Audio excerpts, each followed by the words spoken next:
नमस्कार मित्रांनो, देश विदेश करंट अफेअर्स मध्ये आपले स्वागत आहे. तर आपल्याला अलीकडेच न्यूज भेटली आहे की NGT clears great Nicobar project. तर यावर आपण आज संपूर्ण चर्चा करणार आहोत.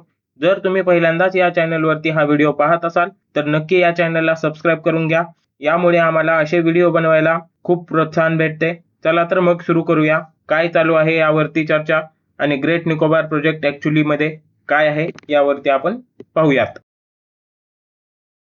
तर मित्रांनो, फायनली भारताचा सर्वात मोठा जो स्ट्रॅटेजिक प्रोजेक्ट आहे त्याला आता आपल्याला ग्रीन सिग्नल भेटले आहे.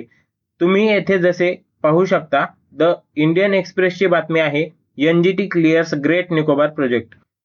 Look at its strategic importance and ecological fallout. या व्हिडिओमध्ये आपण ग्रेट निकोबार प्रोजेक्टचा आढावा घेणार आहोत. भारतासाठी हा प्रकल्प इतका गेम चेंजर म्हणून का ओळखला जात आहे आणि तो सुरक्षेबाबत फक्त नाही तर हा इकॉनॉमिकली तसेच पॉलिटिकली कसा मोठा गेम चेंजर ठरणार आहे, तर हे आपण या व्हिडिओमध्ये पूर्णपणे आता पाहणार आहोत. तर मित्रांनो, याचे आता स्थान समजून घ्या. मुळात हे भारतातील सर्वात दक्षिणेकडील बेट आहे. तुम्हाला ते अगदी तळाशी दिसेल. तुम्हाला सर्वांना अंदमान आणि निकोबार बेटांबद्दल माहितीच आहे. तर ते आता पहा, येथे वरील सर्व बेटांना अंदमान बेटे असे म्हटलेले आहे आणि खालील तुम्हाला दिसणारे सर्व बेटे हे निकोबार बेटे आहेत. तर हे काळजीपूर्वक आता समजून घ्या. त्याची सुरुवात कार निकोबार बेटापासून होत आहे आणि त्याचा शेवट हा ग्रेट निकोबार बेटाला होत आहे. ग्रेट निकोबार स्पेशल इम्पॉर्टंट बनतो कारण त्याचे डिस्टन्स जर तुम्ही पाहिले, मलक्का स्ट्रेट पासून जर तुम्ही याचे डिस्टन्स बघत असाल तर राईट साईडला मलक्का स्ट्रेट आहे आणि जिथून खूप सारा ट्रेड होतो, बिझनेस होतो आणि मोठमोठ्या शिप्स पण इथून पास होतात. आणि ग्रेट निकोबार तिथून हार्डली 40 नॉटिकल माइल्स दूर आहे.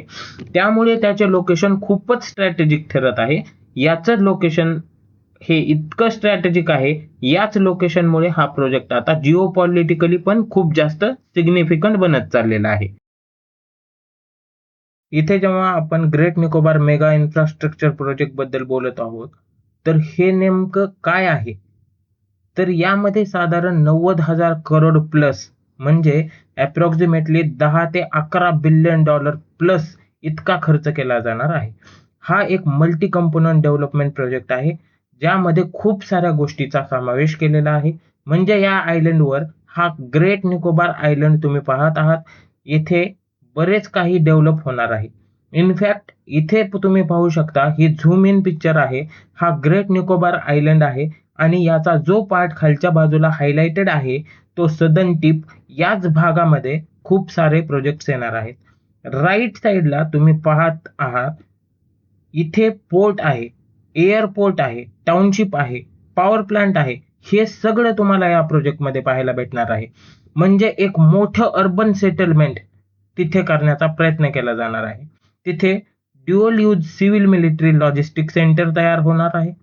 हा प्रोजेक्ट नीती आयोगकडून in coordination with defence central ministries implement केला जाणार आहे आणि it is going to be one of the India's largest greenfield infrastructure project.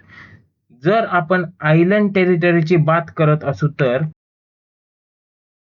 इथे एक एक करून मी तुम्हाला कंपोनंट्स बद्दल सांगतो. या होल प्रोजेक्ट मध्ये सगळ्यात महत्वाचा इम्पॉर्टंट पार्ट आहे international container ट्रान्सशिपमेंट port.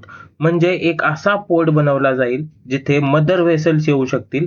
Mother vessel म्हणजे जे खूप जास्त कॅपॅसिटीमध्ये सामान एका ठिकाणावरून दुसऱ्या ठिकाणी नेतात. म्हणजे ते खूप मोठमोठे शिप्स असतात ना, त्यांना थांबण्यासाठी ते आपल्या पोर्टवर पण येऊ शकतील. असा ट्रान्सशिपमेंट पोर्ट भारत ग्रेट निकोबार मध्ये तयार करणार आहे आणि इथे कंटेनर्स जे आहेत ते अनलोड होतील फ्रॉम मोठ्या शिपमधून. मोठ्या शिपमधून ग्रेट निकोबार मध्ये कंटेनर्सला उतरता पण येणार आहे आणि तिथून स्मॉल शिप्स मध्ये ते डिफरंट प्लेसेसला पण जाऊ शकणार आहेत. आणि असं नाही की ते फक्त इंडियामध्येच जातील, ते मलेशिया किंवा कुठेही जाऊ शकतात. इनफॅक्ट भारताला ही एक नीडच आहे. कारण का ते तुम्हाला सांगतो आता. लगभग 70 ते 75% भारताचं ट्रान्सशिपमेंट कार्गो भारताला हँडल होत नाही. आय डोंट नो तुमच्यातल्या किती लोकांना माहित आहे, पण भारतात मदर वेसल थांबवण्यासाठी आपल्याकडे आधी कॅपॅसिटी नव्हती. तुम्हाला आठवत असेल, केरळमध्ये त्रिवेंद्रम जवळ जो वेंजिंजाम पोर्ट रिसेंटली बनवला गेला आहे अदानी ग्रुपने, तो एकमेव पोर्ट आहे जिथे इतके मोठे हेवी शिप्स थांबवता येतात. अदरवाईज काय होतं की उदाहरणार्थ श्रीलंका मधला कोलंबो पोर्ट, त्याचप्रमाणे सिंगापूरवाला पोर्ट, मलेशियावाला पोर्ट, इथं आपला माल मोठ्या शिपमध्ये इथे यायचा आणि आधी तो तिथे जायचा आणि मग स्मॉल शिप्समध्ये भारतात यायचा. आता विचार करा, भारत इतका मोठा देश आहे, आपली एवढी पोटेन्शियल आहे, पण मोठ्या मदर वेसल्स थांबवण्यासाठी भारताकडे जागा नाहीये. तर इन्फ्रास्ट्रक्चर भारताकडे अपुरं होतं, पण आता इन्फ्रास्ट्रक्चर आणि कॉस्टिंग पण वाचणार आहे आणि कॉस्टिंग आपली पुराण्या काळामध्ये खूप जास्ती व्हायची, टाइम पण वाढायचा आणि एक स्ट्रॅटेजिक व्हल्नरेबिलिटी भारतापुढं मोठी आलेली होती. पण आता ग्रेट निकोबार प्रोजेक्टमध्ये असा पोर्ट तयार केला जात आहे ज्याची कॅपॅसिटी फेज 1 मध्ये 4 मिलियन TEU सांगितली जात आहे आणि अल्टिमेटली ही पुढे चालून वाढवली पण जाऊ शकते आणि ही 16 मिलियन TEU पर्यंत पण केली जाऊ शकते असे इथं सांगण्यात येत आहे. TEU हे एक इक्विव्हॅलंट मोजण्याचं युनिट आहे. तर इथे काय आहे, इफ आपण हे जर अचीव करू शकलो तर ग्रेट निकोबार एक मेजर ग्लोबल हब सारखा बनू शकणार आहे. बघा, त्याचं ग्लोबली लोकेशन इतकं स्ट्रॅटेजिकली स्पेशल आहे की प्रत्येक देशाला फायदा होऊ शकतो याचा. आणि साऊथ ईस्ट एशियाच्या कंट्रीज बद्दल बोलायचं तर इथल्या रूटवरचे मोठे शिप्स सहज येणार आहेत आणि सामान अनलोड करणार आहेत आणि स्मॉल शिप्स मधून हे सामान वेगवेगळ्या छोट्या छोट्या देशांपर्यंत पण पोहोचवता येणार आहे. म्हणूनच हे पर्टिक्युलर पर्स्पेक्टिव्ह एक खूप मोठं गेम चेंजर ठरणार आहे. पुढचा सेकंड कंपोनंट म्हणजे इथं ग्रीनफील्ड इंटरनॅशनल एअरपोर्ट बांधलं जाणार आहे. ते ड्युअल यूज साठी असणार आहे.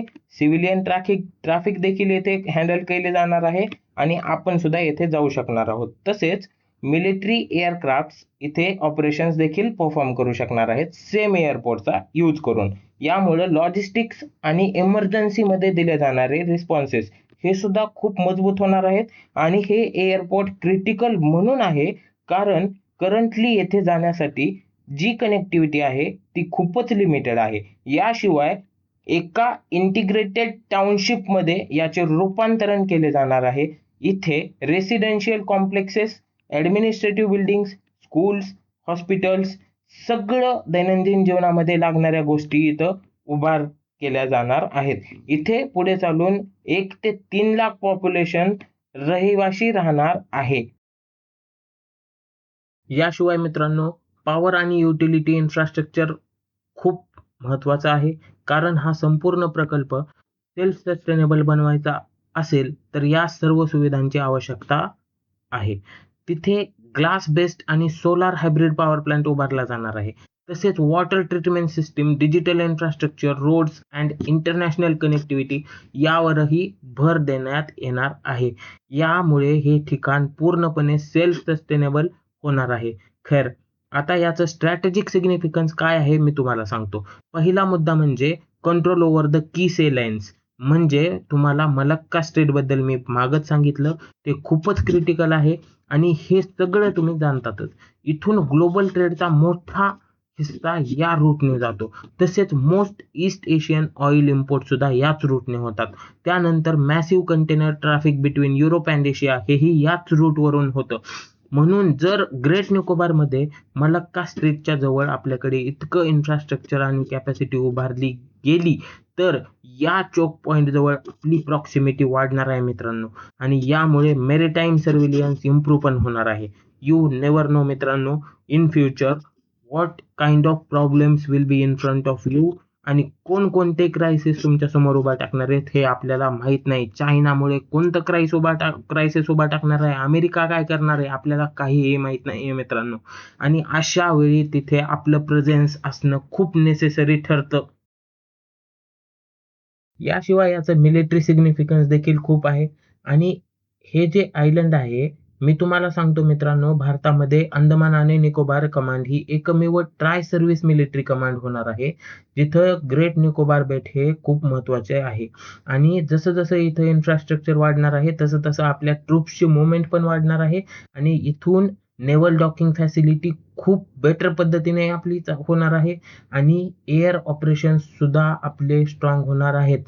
मॅरीटाईममध्ये सबमरीन ट्रॅकिंग ही खूप खूप इम्पॉर्टंट असते आणि ही खूप जास्त एन्हान्स होणार आहे. म्हणजे एकूणच आपल्या भारताची खूप स्ट्रेंथ वाढणार आहे. आणि सर्वात महत्त्वाचा इथं मुद्दा आहे चायनाला काउंटर बॅलन्स करणं. चायनाला मेरिटाईम एक्सपान्शन मध्ये महारथ हासिल आहे मित्रांनो. चायनाचे एक्सपान्शन तर तुम्हाला बेल्ट अँड रोड इनिशिएटिव्ह मध्ये माहीतच आहे. जसं की चायनाकडे खूप सारे पोर्ट आहेत. जसं तुम्हाला माहित आहे ग्वादर पोर्ट आहे, हम्बनटोटा पोर्ट आहे, जिबुतीचं पोर्ट आहे. या सर्व ठिकाणांमध्ये चायना बसलेला आहे आणि तिथून त्याला खूप जास्ती प्रमाणामध्ये सर्व्हिलियन्स करता येते भारताकडे. आणि ह्या सर्व सी रूटवरती आपली एक हाती सत्ता त्याला स्थापन करता येते. म्हणून भारताकडे जर इतके आयलँड्स आहेत, तर आपल्याला दुसऱ्या कोणाकडून मदत घ्यायची काय गरज आहे? आपल्याकडे स्वतःचे आयलँड्स आहेत. आपण तिथे आपले इन्फ्रास्ट्रक्चर उभार करू शकतो आणि आपली स्ट्रॅटेजिक पोझिशन सुद्धा मजबूत करू शकतो. मित्रांनो, 2022 मध्ये जेव्हा ministry of environment, forest, climate change यांनी याला क्लिअरन्स दिलं होतं, तेव्हा बऱ्याचशा पिटिशन्स यामध्ये एनजीटी मध्ये दाखल करण्यात आलेल्या होत्या. नॅशनल ग्रीन ट्रिब्युनलने आता रिसेंट डेज मध्ये याला क्लिअरन्स दिलेला आहे. भारत सरकारने दिलेले एन्व्हायरमेंटल क्लिअरन्स हे योग्य ठरवलेले आहे आणि त्यांनी असेही यासोबत म्हटलेले आहे की हा फुल and strict compliance with environmental conditions मध्ये आहे. म्हणजे इथे कोणतीही गोष्ट कन्सर्न सारखी नाहीये. या डिसिजनमुळे तुम्ही समजू शकता की हा प्रोजेक्ट थांबला होता आणि फुल पोटेन्शियलने हा प्रोजेक्ट आता परत स्टार्ट केला जाणार आहे. आणि हा प्रोजेक्ट कधीपर्यंत कंप्लीट होणार आहे? तर हा प्रोजेक्ट 2028 मध्ये इनिशियली कंप्लीट होणार आहे. आणि याचं लॉंग टर्म व्हिजन आहे 2040 ते 2050. म्हणजे 2028 पर्यंत बेसिक फॅसिलिटीज इथं ऑपरेशनल होताना आपल्याला पाहायला भेटणार आहेत. इथं इनिशियल पोर्ट्सचे ऑपरेशन सुरू होताना दिसतील आपल्याला. बेसिक एअरपोर्टच्या फॅसिलिटीज आणि फंक्शन्स सुरू होताना दिसतील आणि 2028 पर्यंत येथे टाउनशिप डेव्हलपमेंटचा पाया रचला जाईल. या सर्व गोष्टी आपल्याला 2028 पर्यंत पाहायला भेटणार आहेत. परंतु ही गोष्ट पूर्णत्वास जाण्यासाठी 2050 उजळणार आहे. इथं आपल्याला पाहायला भेटत आहे की 10 ते 15 वर्ष इथून पुढचा कालावधी लागणार आहे. पण हो मित्रांनो, अजूनही इतर रिस्क बऱ्याचशा आहेत आणि आपल्याला पहिली रिस्क इथं पाहायला भेटत आहे. ग्लोबल शिपिंग लाईन्स शिफ्ट होतील का? म्हणजे मोठ्या मोठ्या शिपिंग ज्या पण होत आहेत त्या कोलंबो, सिंगापूर, जिबुतीमधून होत आहेत आता सध्याला आणि त्या भविष्यामध्ये ग्रेटर निकोबारला बारला चूज करणार आहेत का? हा मोठा प्रश्न आहे मित्रांनो. दुसरा प्रश्न म्हणजे इकॉलॉजिकली डॅमेज जे होणार आहे ते खरंच मिटिगेट करता येणार आहे का? जिथं की आपल्याला पाहायला भेटत आहेत की तिथं बऱ्याचशा ट्रीजची कटिंग केली जाणार आहे आणि ते ट्रीज विस्थापित करणार आहेत असे सरकारने घोषणा केलेली आहे. पण हे होईल का नाही हे फ्युचरमध्येच आपल्याला कळेल. आणि तिसरा महत्त्वाचा मुद्दा म्हणजे लोकल ट्राईब्सच्या राईट्सचं काय? प्रोजेक्ट होईल, नाही होईल, परंतु तिथल्या लोकल लोकांचं काय? त्यांचे राईट्स जोपले जाणार आहेत का नाहीत? या प्रोजेक्टचं सक्सेस हे बऱ्याचशा गोष्टींवरती डिपेंड आहे. अशा बॅलन्स डेव्हलपमेंट होत आहे का नाही हे पण बघण्यासारखी गोष्ट आहे. इतर स्ट्रॅटेजी, सस्टेनेबिलिटी याचं बॅलन्स ठेवलं जात आहे का नाही हे पण बघण्यासारखं आहे. अशा बऱ्याचशा गोष्टींवरती हे सर्व डिपेंड आहे. Let's see. आय होप तुम्हाला या सर्व गोष्टी कळालेल्या असतील आणि तुम्हाला हा आजचा माझा आपला प्रयत्न देश-विदेश करंट अफेअर्स या चॅनलवरती तुम्हाला आवडला असेल आणि जर तुम्ही हा व्हिडिओ पाहून काहीतरी शिकला असाल तर नक्कीच या चॅनलला सबस्क्राईब करायला मात्र विसरू नका. असेच आमचे मोठमोठे प्रयत्न येणार आहेत आणि तुमच्यासाठी आम्ही इम्पॅक्टफुल काय काय फाइंड करता येईल ते फाइंड करून तुमच्या एक्झाम ओरिएंटेड प्रिपरेशनसाठी जे पण गोष्टी लागणार आहेत ते सर्व कव्हर करण्याचा प्रयत्न करणार आहोत. तर मित्रांनो, या चॅनलला सबस्क्राईब करा आणि अशाच इम्पॅक्टफुल व्हिडिओसाठी नक्कीच बेल आयकन पण दाबा. आणि जर तुमचे कोणते क्वेश्चन आणि कमेंट वगैरे असतील तर कमेंट बॉक्समध्ये नक्कीच ड्रॉप करायला मात्र विसरू नका.